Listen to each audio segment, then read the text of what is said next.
Sometimes your life comes to a moment when nothing's gonna be the same again. Lord knows you can't control that moment. It's coming and you don't know where or when.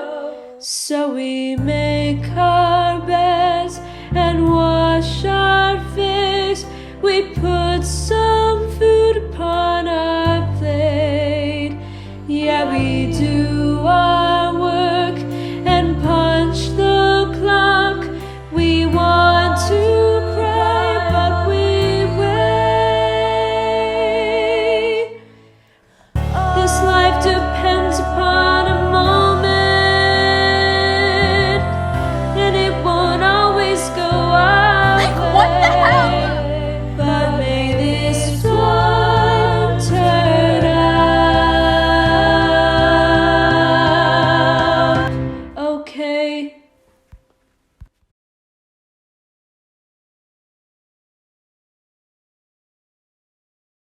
Oh my God, how much longer?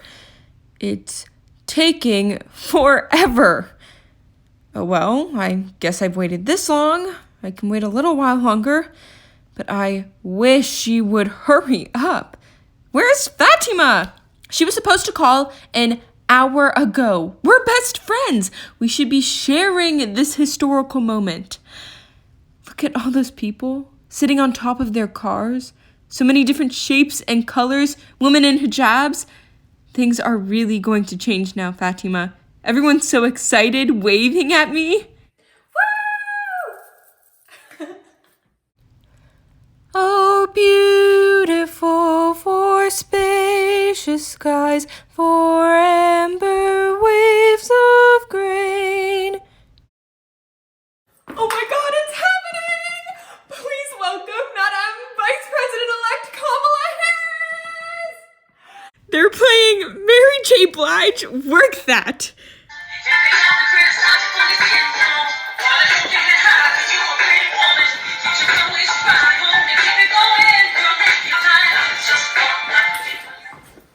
Oh my God, look at her outfit.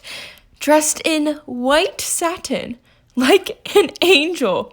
She's wearing a pantsuit, white for the suffragettes, and a pantsuit because she's a badass.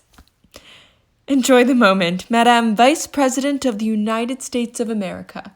Savor it for all of us.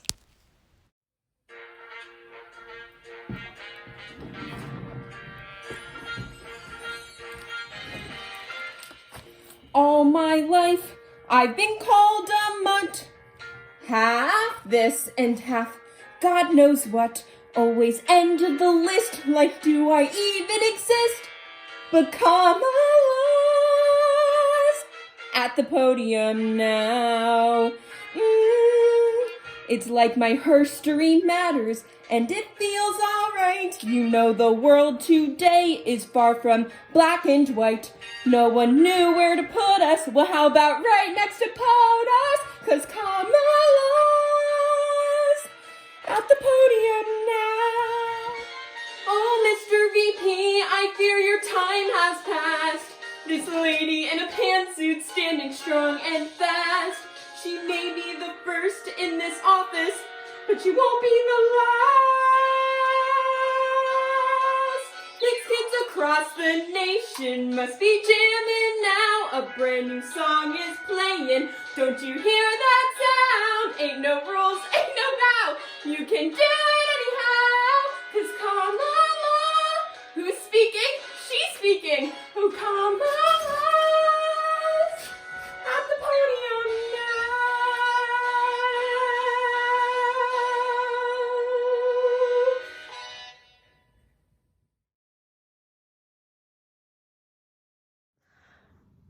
God, I'm not lazy, okay? My mom loves telling everybody, especially me, that I am, but it's not true. Okay, she doesn't get how different school is for me from like what she's like seeing on TV or something. Okay, the kids on TV go to school looking like each other, even generally smelling like each other.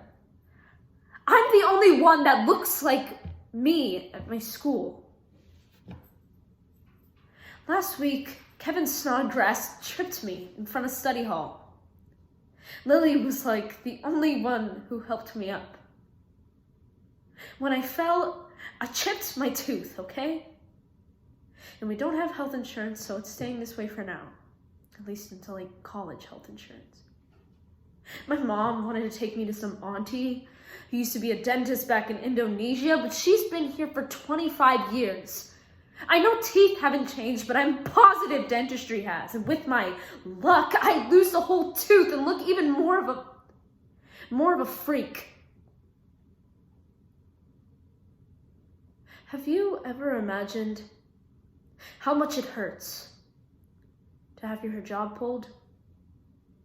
First of all, it's tied and it's pinned and it's not going anywhere, so you end up pulling my whole face and eventually body with all the pressure ending on my neck. It fucking hurts.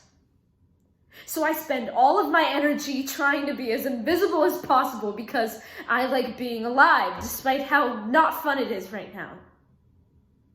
I like sitting in my brain and talking to myself all day. I'm really funny and really nice, and I always give myself a lot of grace, so I'm excellent company. But one of the consequences of being that invisible is that you get pretty invisible grades. And those are never A's, hardly ever B's. Let's say I'm like a solid D or something. D for doomed.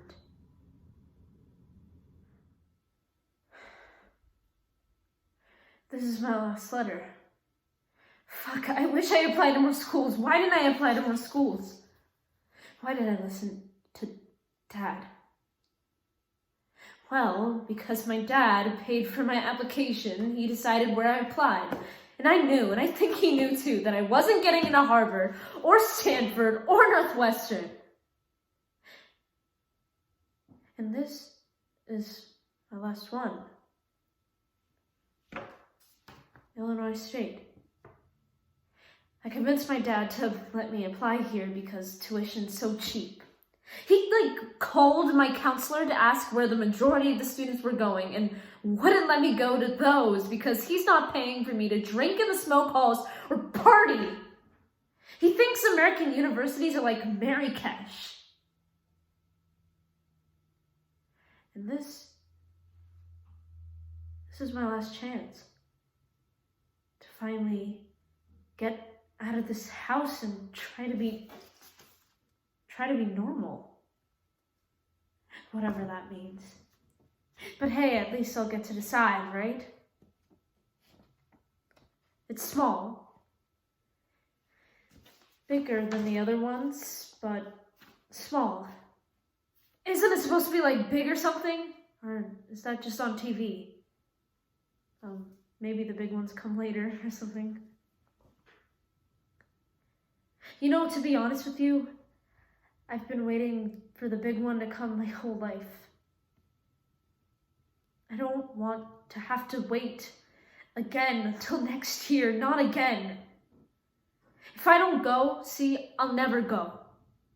And just the thought of working at the restaurant with my dad every day makes me want to die. There won't be any school standing between him talking to me all fucking day. I want to open it. But as soon as I do, all hoping is gone. I'm pretending. It'll finally be whatever it's gonna be, good or bad. Probably bad. Fuck. Okay, put me out of my misery.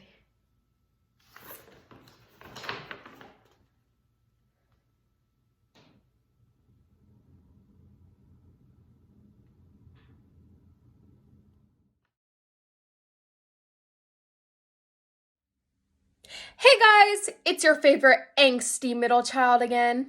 Point being, we're trying something today. So, I'm going to be mad nice to all my teachers and do really well on this test I have today because I actually studied for it. A bit of a risk taking this road, considering my brother is already the superstar here and my sister is Little Miss Perfect. But maybe they'll see that it's me succeeding for me and not them. I swear, if this doesn't get their attention, I don't know what will. Wish me luck.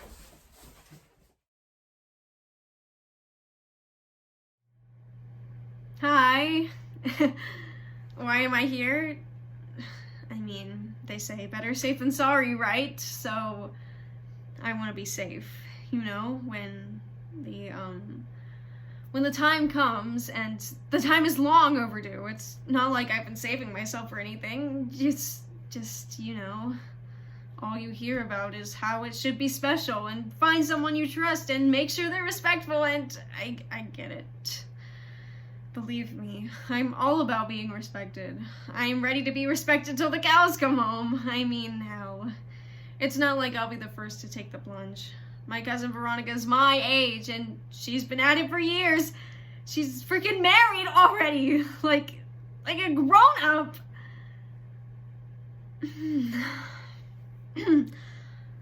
So that's why I'm here. Sorry.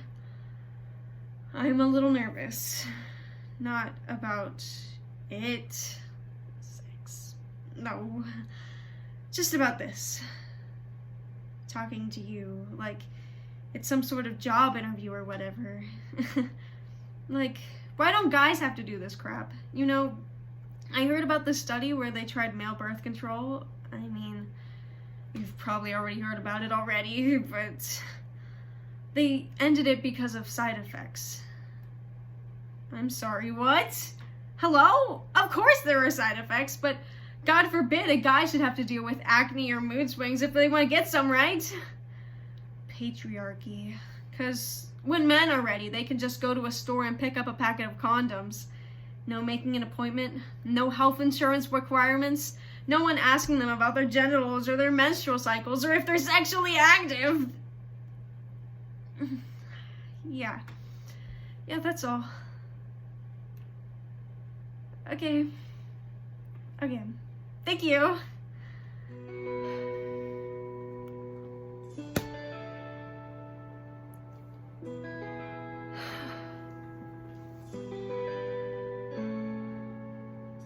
Am I sexually active? What does that even mean? Am I sexually inactive? Or somewhere in between?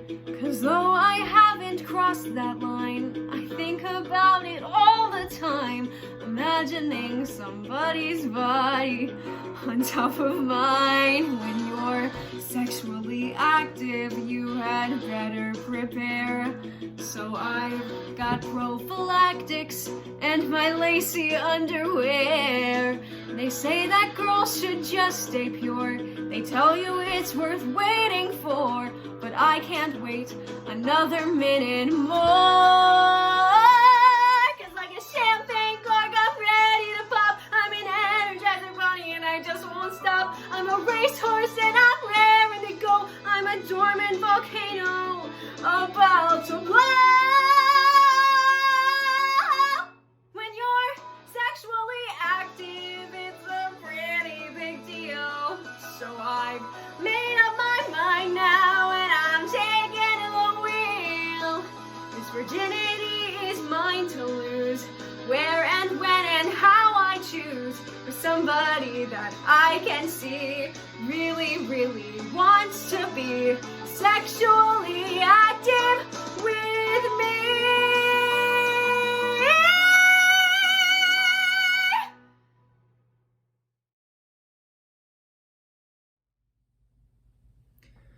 Bye, Mom.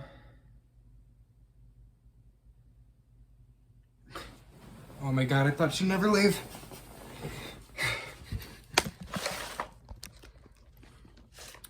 Okay. This is it, Kyle. You have the house to yourself all freaking day. Good luck. And don't fuck it up.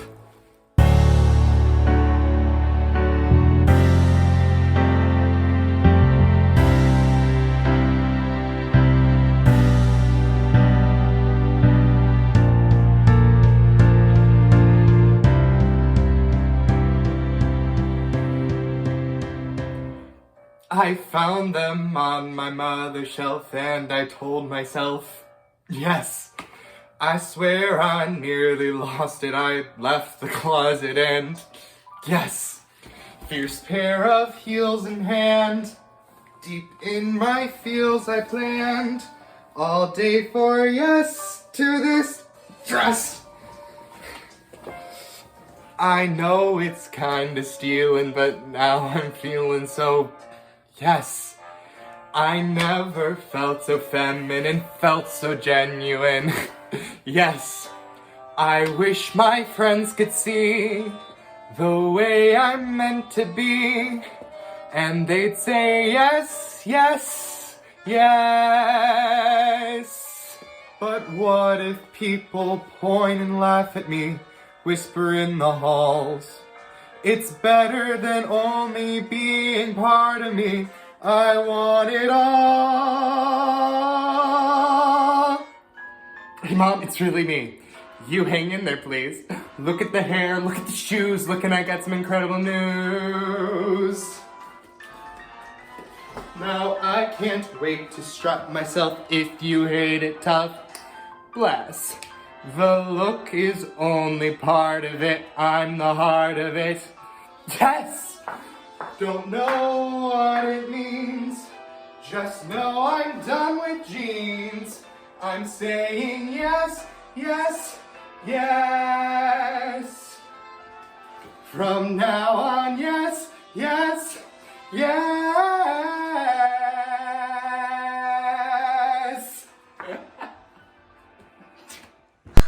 I hate it here. I swear. Literally anything I do, my siblings do something at the same time. It's so annoying. I can't stand it. I came home with a 93. But my sister read a book today. All anyone talked about was the stupid book and how proud they were of her. What did I get? Oh. Good job. She read a book. We'll talk later. Hold on. We have to go congratulate your sister. They literally said, your accomplishments are not important. Like, what the hell?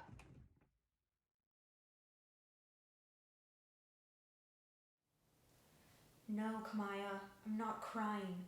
I'm holding this Kleenex because Kyle was passing them out like candy, and if I didn't take one, I'd look like an asshole. But no, I'm not crying. I didn't really like Mr. Henderson. It's okay. He didn't like me either. It was very mutual. I complained about the books on the syllabus like every day, and he sent me to the principal's office 3 times for being disruptive. You know, when he died on Monday, and they announced Joshua Henderson was hit on his bike last night. And everyone started crying, and I was just sitting there like, Joshua Henderson? What grade is he? I didn't even know his first name was Joshua. Anyway, thanks for checking on me, but I'm not sad or anything. I just couldn't stand being in there with all of those people crying over a teacher I know they hated. And then his freaking wife got up there. Somebody married that guy. And he has a daughter who's like in college. His daughter looks like me. Don't you think? That was weird. And then she took the mic and she got up there and started talking about him like a really good dad. Like, he's a person. How he ran track in high school and he loved the Beatles and he would talk about all of us at the dinner table. And I hate that. I hate that he had a whole life and family and hobbies. And I just want to hate him. Why can't I just hate him? I don't want to know things like how his brother has autism or how he breaks the printer every time he even looks at it.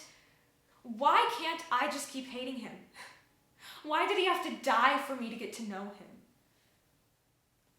I hate him for doing this, for making me like him and making me wish he was still here. I feel like I owe him an apology or something. Like, if he hadn't died, I could tell him, I'm sorry that I said your class was worse than Vietnam. I'm sorry when you asked what's up, I always said your mom. I put your stapler in Jell-O and you weren't even mad. And I guess you didn't suck so bad.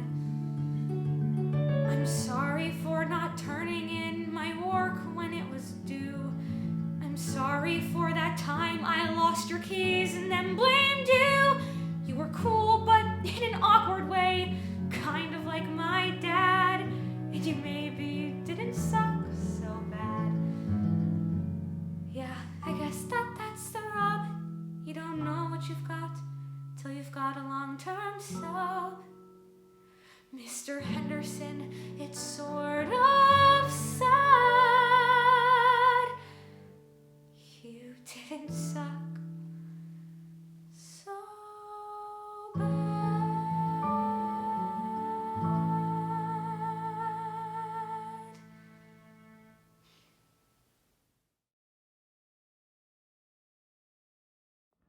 Dude, no, you don't understand.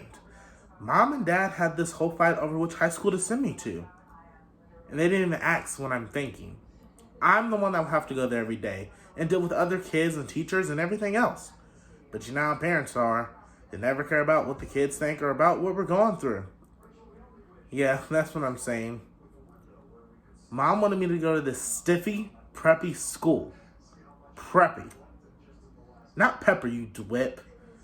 Honestly, if there's more marshmallows than chocolate in this s'mores, if you know what I'm saying. You know exactly what I'm saying. I'll make it work. But that's not even the worst part. Look at the uniform I have to wear. You got it yet? Yeah. I was like, bro, what the heck is this? No, I haven't tried it on yet. But look at this brown blazer. It's the same shade as Hot Bad Breath. And on me, listen. You don't double dim and you definitely don't double black. People want to talk about black on black crime. There's one thing you're missing. Dude, don't get me started. Oh, you're trying to get me started, aren't you? The shoes. The shoes aren't bad. Sure, they look like the hand-me-up shoes Drew gives to Chris, but they're alright. For the first episode, Michael, keep up. And the pants. The pants are mad tight. It ain't Christian. I'm more religious than you, fool. Shut up. I could just tell they were going to be tight. And when I asked Mom to get a bigger size, she said she didn't want me to look thuggish. Baggy clothes were more comfortable. Was I looking thuggish before? What's so thuggish about being comfortable? What do they think I'm going to do? Sag? Only idiots sag. I'm not trying to trip and fall. But honestly, I don't look half bad in this uniform. Don't tell anybody this, but it makes me feel distinguished. Yeah, it's uppity and I think it looks ugly on the rack. But it's not ugly if everybody else is wearing it. And I make it look good. If I'm going to look like a glass of cocoa milk, I'll be the finest that school's ever seen. You feel me? I don't love it. But at least I make it look good. No, I'll send you another picture. I look like I'm about to steal everybody's girlfriend, bruh. You know, if I wanted to, I could. The girls ain't ready. Okay, guys, we're trying something new today. I've realized that I'm never going to impress my parents more than A, my brother already has, or B, my sister already is. So, I'm going the opposite route. I'm not even gonna bother caring about what they think at all. I'm just gonna do and say and act whatever and however I want, because my parents obviously don't care, so it's not their problem. Like, screw what they think. We already know they don't think about me, so let's go.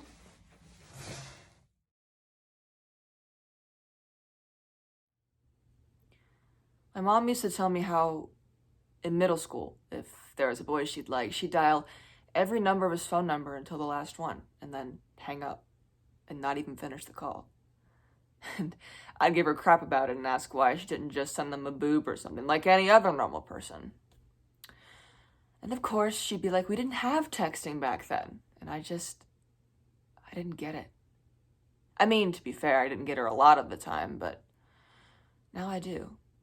Kind of get it. See, when I was 16, she gave me a phone number and told me it was my birth mother. And now that I was a woman, it was up to me if I wanted a relationship with her. Like, the fact that I was already out of high school made me a woman. Papa Josh was pissed that she told me. That's what I call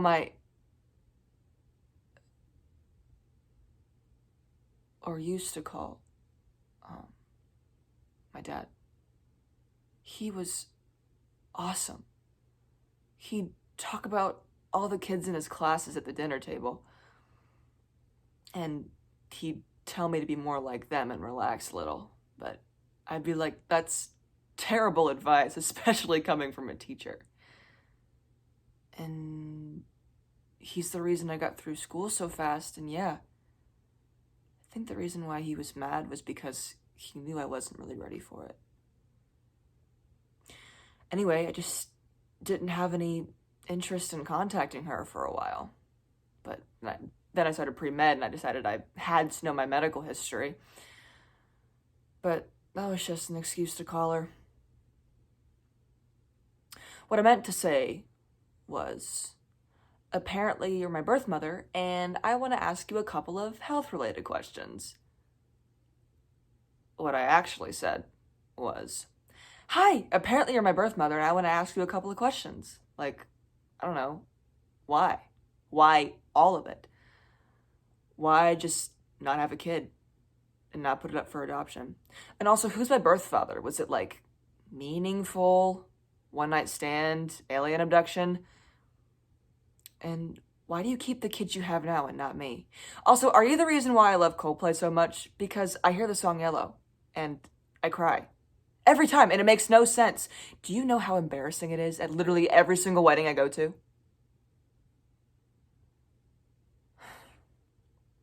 Yeah, that call did not go well. Now I want to call her again and say, so I'm 20 now. And I'm sitting here with my doctor and they just told me I'm pregnant and I don't know what to do.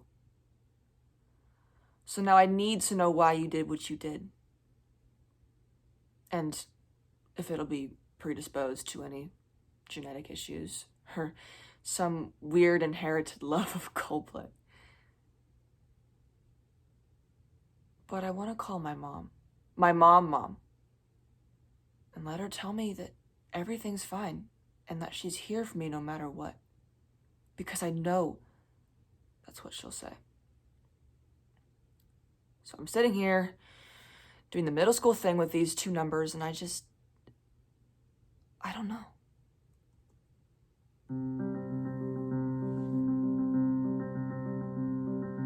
When you climb a tree, you have to figure out which way to go. Cling to something solid or risk the ground below. All I want to know is if the woman that I'll be is both of them inside of me in ways that I don't see. Will I find that the future needs the past or leave behind all the questions left unasked? One breath branch leading to the other. Now I will be another in this complicated, screwed up family tree. Sorry, kid, that you get stuck with us, with me, but I'll help you climb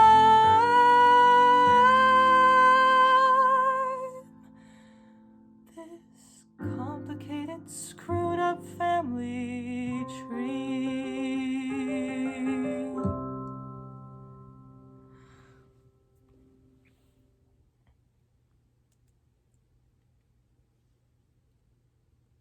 Hi, Mom?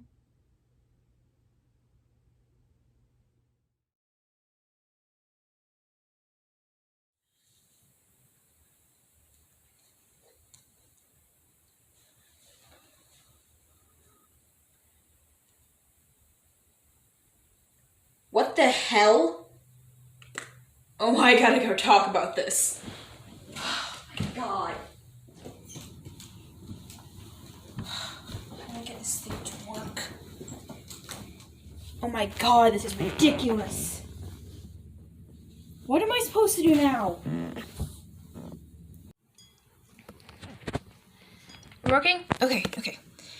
Hey everyone! So, I know I'm not the only one who just got that stupid ass email about all events and activities being cancelled for the rest of the year. I'm feeling like a freaking disaster. My diagnosis of manic depression has already risen to the next level, and therefore my confidence has been fully stripped away. Canceling the basketball season just adds more trauma to my fucking life. I thought that when things went back to normal, we'd be able to play. Empty bleachers and all, you know? I didn't even really care about the big crowds as long as the recruiters came. And now my parents were laid off, so they had to come see me. Their excuses for not being able to come always made me feel like such a burden. When winning a game, I didn't know whether to be happy or upset. It always felt like my dreams of going to college for basketball or just living was a huge disappointment to them. And besides, now that they're laid off with little money coming in, it looks like college is a no-go for me anyways. I was really relying on scholarships. I have been training so hard for head recruiter and Coach Jones at Stanford University to see me. But looks like that's not gonna happen. Shit, I gotta go. God damn it! Oh, Granny Jean. I miss you so much. I still remember that old lady talk you always were. You hugged me when things got bad. You were my cheerleader. My only cheerleader. I remember you used to quote your favorite Bible verses. I remember all that. I remember you. And what you used to say. You used to say, "You are my all-star, Lily." And you know what? I am all-star Lily. Okay, so today sucked. Guess who just got yelled at? It's me, LOL, because I can never do anything right around here, apparently.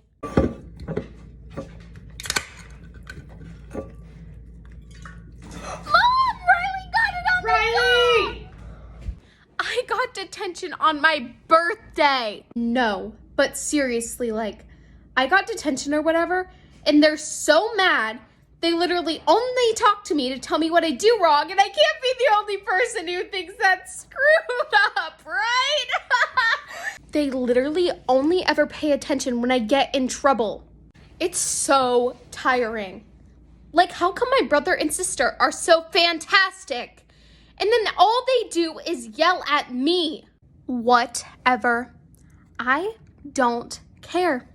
It doesn't even matter that much.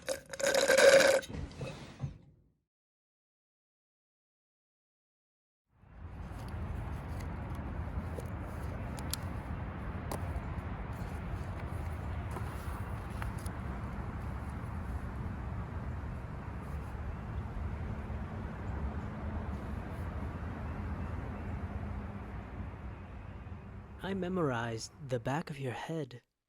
Hair I first thought was black, like waves beneath a moonless sky. But when the clocks fell forward, the sun rose through. Molasses, wet hay, strands of red, even like a fox. Moss-fuzzed tombstone ears crest through. I hypnotize myself going between them before I drop my pencil, shatter my phone screen. No sacrifice too great to bend forward.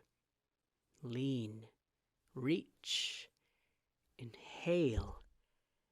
Memorize your freshly showered morning to your post-gym musk. Until I could scent match which generic shampoo to buy, even though I don't have dandruff.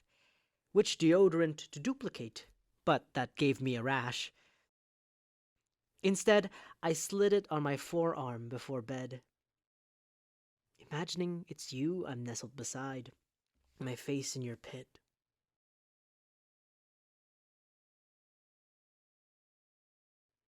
Swirls at the nape of your neck, I trace it with my number 2. Imagining myself plunging deeper and deeper, wondering where else on your body hair might swirl, my tongue could swirl with. After the winter holiday, you returned with one white hair. Do you hate the holidays too? It took all my willpower not to pluck it and place it on my tongue. Witchy communion to bind our futures together. If only.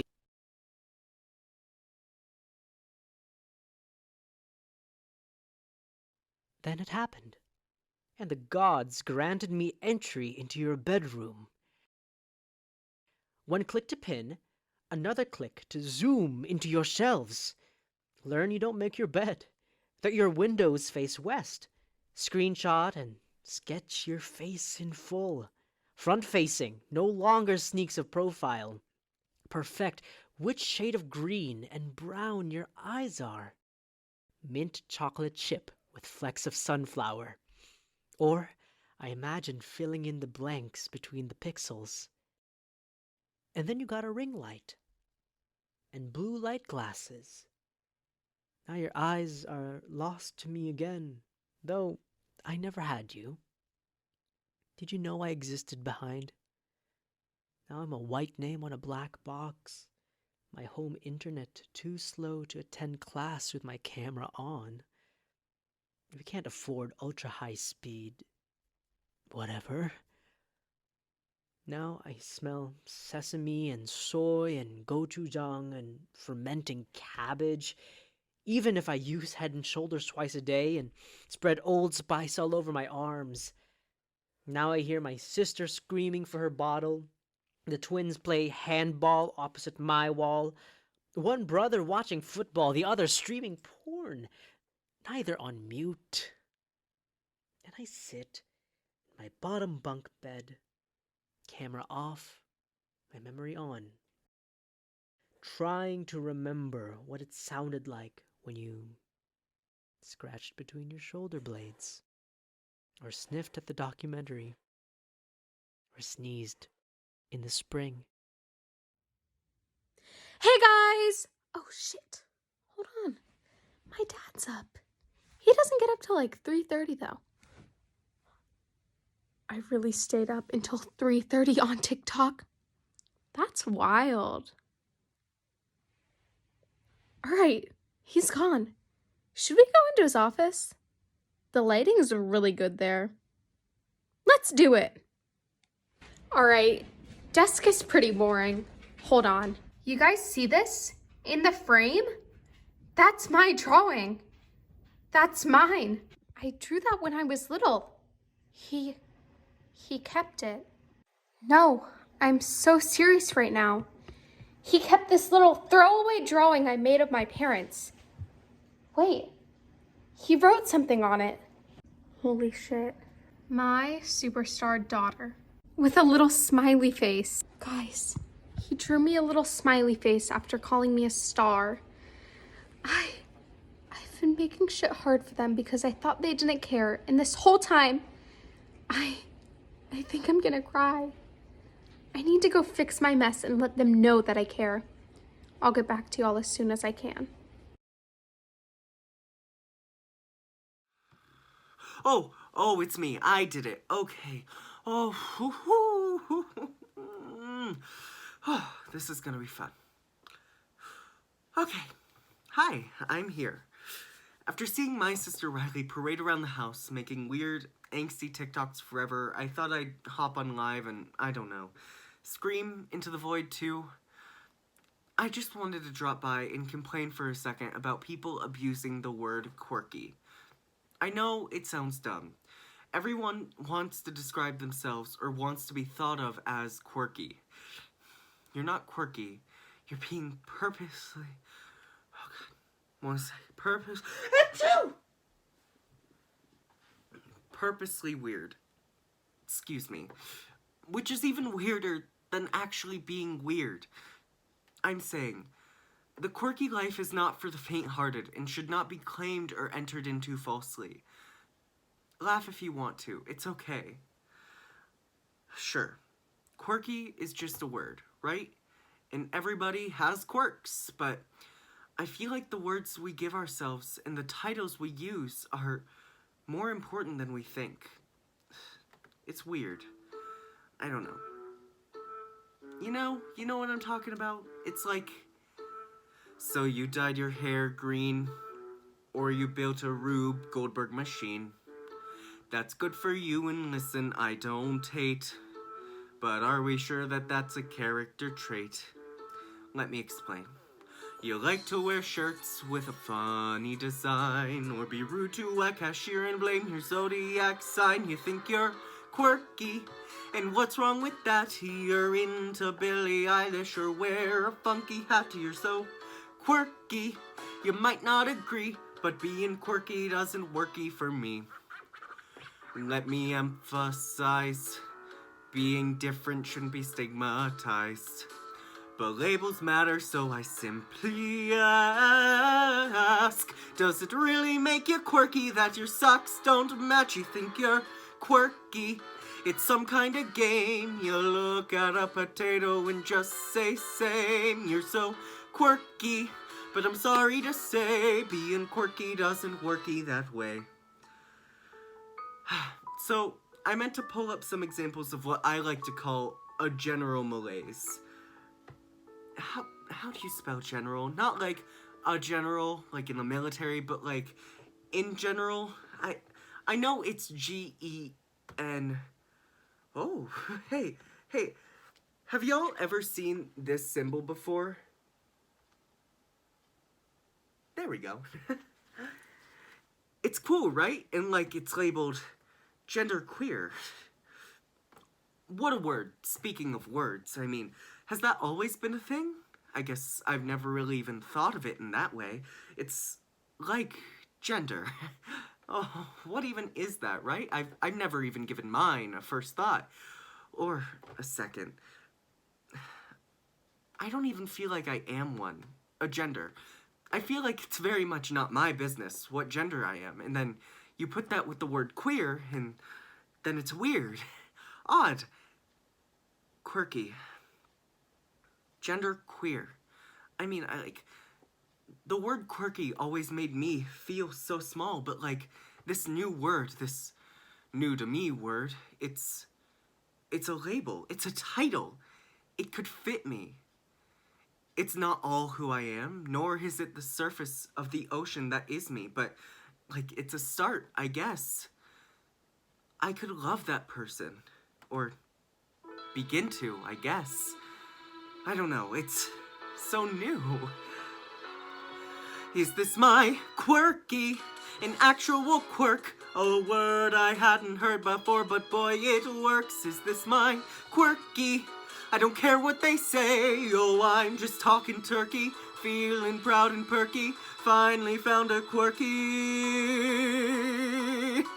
that's quirking my way.